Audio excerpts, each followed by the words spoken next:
Hello friends, welcome back to the daily soap update. आज रात अनुपमा के एपिसोड में क्या होने वाला है, हम इसके बारे में बात करेंगे। सो गाइस, ये जानने के लिए वीडियो को पूरा देखिएगा एंड चैनल को सब्सक्राइब करना ना भूलिएगा। पिछले एपिसोड में हम लोगों ने देखा था कि किस तरह से अनुपमा देविका के साथ घूमने जाती है और वनराज उसे रोकता है तो भी वो रुकती नहीं है, और जब वो घर आती है तो वनराज उसे घर से बाहर निकाल के दरवाजा बंद कर देता है। और अनुपमा कहती है, यदि आपको तमाशे का ही शौक है तो ठीक है, तमाशा ही होने दो। बस यही डर, इसी बात को सुनकर वनराज डर जाता है और दरवाजा खोल देता है और अनुपमा अंदर आ जाती है। आज के एपिसोड में आप लोग देखेंगे कि वनराज काव्या से मिलने जाता है। काव्या वनराज को देखकर खुश हो जाती है और बोलती है, थैंक यू, तुम मुझसे मिलने आए, मैं तुम्हें बहुत मिस कर रही थी। वनराज बोलता है, मुझे भी तुम्हारी फिक्र हो रही थी, इसलिए मैं तुमसे मिलने आया हूँ। तो काव्या पूछती है कि अनुपमा कैसी है, तुम बोल रहे थे अनुपमा बहुत ही वियर्ड बिहेव कर रही है, घर में क्या हो रहा है। तो वनराज बोलता है कि अभी तक अनुपमा ने घर में किसी को कुछ बताया नहीं है। उधर घर में सभी लोग खाना खा रहे होते हैं और अनुपमा सभी लोगों को खाना दे रही होती है। तभी माँ पूछती है कि बहू, तू और वनराज चोर पुलिस का खेल खेल रहे, जब तू बाहर थी तो वो घर में था, अब तू आ गई है तो वो घर से बाहर चला गया है। और ये बात सुनकर समर तोशु दोनों अनुपमा का मुंह देखने लग जाते हैं। फिर बापूजी बोलते हैं कि ऑफिस गया होगा, बहुत छुट्टियां ली थी शादी के समय, इसलिए ओवर टाइम कर रहा होगा। तो बा बोलती है, मेरा बेटा बहुत मेहनत कर रहा है, जब वो आए तो उसे अच्छे से खाना खिलाना, तो जानती है ना, जब तक तू खाना नहीं परसती तब तक वो खाना नहीं खाता है। उधर वनराज काव्या के पास बैठा होता है और अनुपमा के बारे में सोचता होता है। तो काव्या पूछती है, क्या सोच रहे हो भी? तो वो बोलता है, बस यही सोच रहा हूँ कि कोई इंसान सिर्फ एक दिन में इतना कैसे बदल सकता है। फिर काव्या कहती है, एक दिन क्या, एक पल ही चेंज होने में काफ़ी होता है। तुम जानते हो, औरत यदि चाहे तो एक ही जगह पर सदियों बिता सकती है, और यदि चाहे तो एक ही पल में मूव ऑन कर सकती है। और मुझे लगता है कि अनुपमा मूव ऑन कर चुकी है, और ये तो बहुत अच्छी बात है ना। तुम भी अनुपमा को डिवोर्स दे देना, मेरा और अनिरुद्ध का भी डिवोर्स होने वाला है, फिर हम लोग सबके सामने बहुत अच्छे से शादी करेंगे। उधर जब अनुपमा बाहर आती है तभी नंदिनी का आना होता है, और नंदिनी अनुपमा को रोकती है और कहती है कि आई एम सॉरी, मुझे समर से पता चला, आपको सब पता चल गया है। तो अनुपमा बोलती है, तुम्हें सॉरी बोलने की ज़रूरत नहीं है, जब मेरा बेटा, मेरा भाई और मेरे पति ने जब मुझसे सब सब सच बताया, तो फिर तुमने भी सच छुपाकर कोई कोई बड़ी गलती नहीं करी है। तो बस वो उसे हक कर बोलती है कि मैं आपको सब कुछ सच बताना चाह रही थी, लेकिन बस हिम्मत ही नहीं कर पा रही थी, लेकिन फिर भी मैं हमेशा आप ही की साइड रहूँगी। इतनी देर में समर आ जाता है और उसे अलग करता है, उसे धक्का देकर बोलता है कि मैंने कहा था ना तुम्हें मेरी मम्मी से दूर रहो।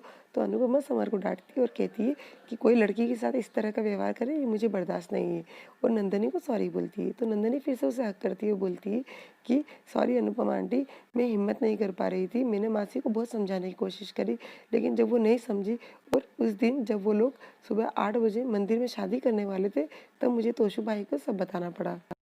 फिर अनुपमा बोलती है, क्या करने वाले थे? तो नंदिनी बताती है कि शादी। तो अनुपमा पूछती है, कब? तो बोले, उसी दिन जिस दिन आपकी शादी होने वाली थी, सुबह 8 बजे।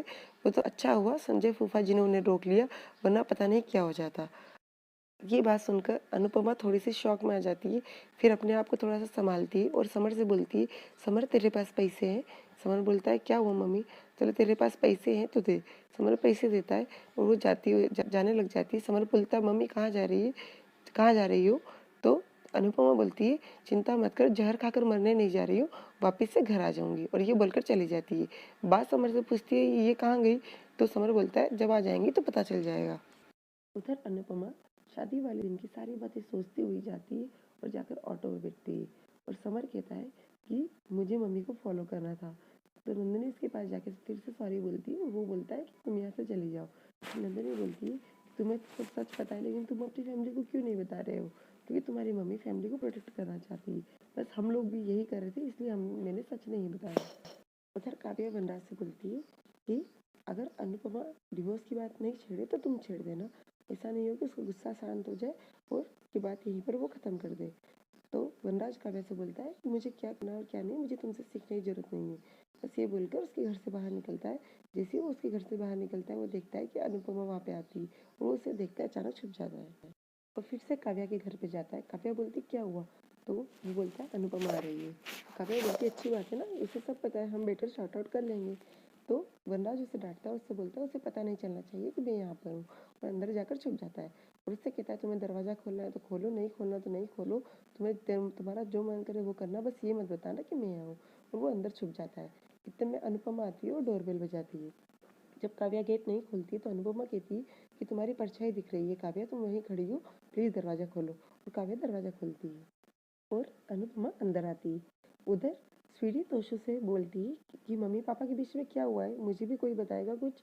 तो तोशु उसे मना कर देता है। इतनी देर में समर आता है और समर बोलता है कि क्यों, जब आपकी आपकी तरह नज़र में कुछ गलत हुआ ही नहीं है तो स्वीटी को भी सब कुछ सच क्यों नहीं बता देते।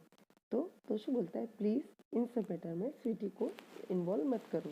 तो बोलता है ठीक है, मैं उसे इन्वॉल्व नहीं करता हूँ। स्वीटी के पास जाता है और बोलता है जब से मम्मी को होश आया है तब से तू बड़ी हो गई, बस तुझे इतना ही कहूँगा कि जब तुझे सब कुछ सच पता चले तो प्लीज़ सच का साथ देना और ऐसे ही रहना।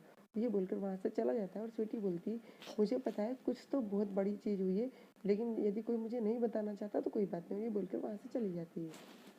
उधर काव्या अनुपमा से कहती है कि अनुपमा, सच जिस तरह से सामने आया है उस तरह से नहीं आना था, पर इट्स ट्रू, मैं और वनराज एक दूसरे से बहुत प्यार करते हैं और शादी भी करना चाहते हैं। जैसे ही मेरा अनिरुद्ध से तलाक हो जाएगा तो वनराज तुम्हें भी डिवोर्स दे देगा और फिर हम दोनों शादी कर लेंगे।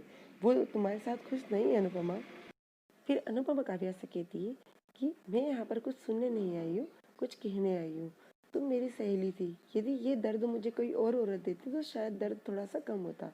फिर उससे कहती है कि जब धोखा मिलता है तो तकलीफ तो होती है, लेकिन मैं यहाँ पर उस धोखे की शिकायत करने नहीं आई हूँ, क्योंकि शिकायत तो वहाँ की जाती है जहाँ पर हक होता है। इनको मेरा 25 साल का प्यार नज़र नहीं आया और पत्नी तो बना लिया लेकिन माना नहीं। मेरे 25 साल के आगे तुम्हारे 8 साल बहुत कम है, लेकिन फिर भी यदि तुम्हें लगता है कि तुम्हारे 8 साल के रिश्ते को ये ईमानदारी से निभा सकते हैं तो बहुत अच्छी बात है। कहते हैं जब दर्द हद से ज़्यादा बढ़ जाता है तो उसका एहसास नहीं होता है। अब ये मेरे नहीं है तो किसके हैं या किसके होते हैं मुझे इस बात से कोई फ़र्क नहीं पड़ता है। बस आज के एपिसोड में आप यही सब देखेंगे। कल के एपिसोड में आप देखेंगे कि अनुपमा और वनराज की बातचीत होती है, जिसमें अनुपमा कहती है कि जो कुछ आपने काव्या के साथ किया यदि ये मैं किसी और के साथ करती तो आपको कैसा लगता। और वनराज गुस्सा करता है तो बोलता है कि अच्छा, मेरे लिए तो सोचना भी पाप है और आपके लिए करना भी। बस यही सब आप आज के एपिसोड में देखेंगे। सो गाइज, अनुपमा से रिलेटेड लेटेस्ट अपडेट के लिए डेली सोप अपडेट से जुड़े रहिएगा। तब तक के लिए take care and bye bye.